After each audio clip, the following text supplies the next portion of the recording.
Tidal power in Seoul, South Korea. A case study to explore potential renewable energy options for Sydney's electricity network. Seoul is the largest city in South Korea.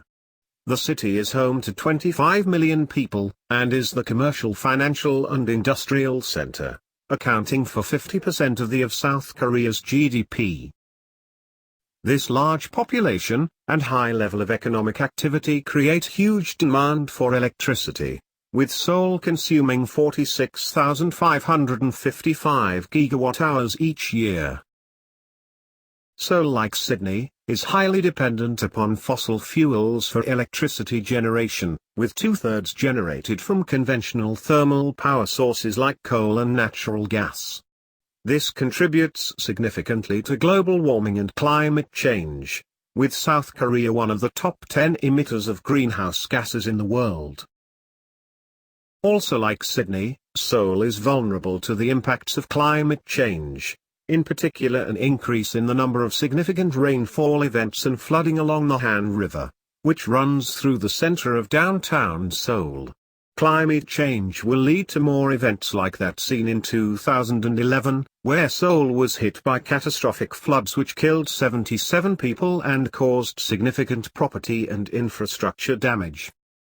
To mitigate the impacts of climate change, and South Korea's reliance on imported fossil fuels, the South Korean government enacted the Renewable Portfolio Standard, RPS. The RPS requires electricity generators to provide 8% of all electricity from renewables by 2020, up from 2% in 2012. Tidal power has been identified as having huge potential to help achieve the RPS target. Seoul is located on South Korea's west coast on the Yellow Sea, which has some of the highest tidal ranges and flow velocities in the world, up to 10 meters. This, along with a favorable coastline characterized by bays and inlets, allowing the construction of barrages, makes the coastline around Seoul ideal for tidal electricity generation. Tidal power plants generally use a tidal barrage consisting of a large wall built across the entrance of a lake or inlet. The barrage allows the incoming tide to fill the lake behind it, whilst passing through turbines to generate electricity. On the outgoing tide, the water stored in the lake behind the barrage is then released and channeled back through the turbines to once again generate electricity. To meet the RPS target, large electricity generators in partnership with the South Korean government and Seoul Metropolitan Government, have commenced construction of up to 6 large-scale tidal power plants along South Korea's west coast, to service the electricity needs of the Seoul metropolitan area. Once completed, the 6 tidal power plants will have a total capacity of 3,454 megawatts, generating 7,400 gigawatt-hours per year, enough electricity to meet 16% of Seoul's annual electricity demand and reduce CO2 emissions by 7 million tons per year. The first of the plants, Sihwa Tidal Power Plant, was completed in 2011. The Sihwa plant is located on Sihwa Lake, 60 kilometers from Seoul.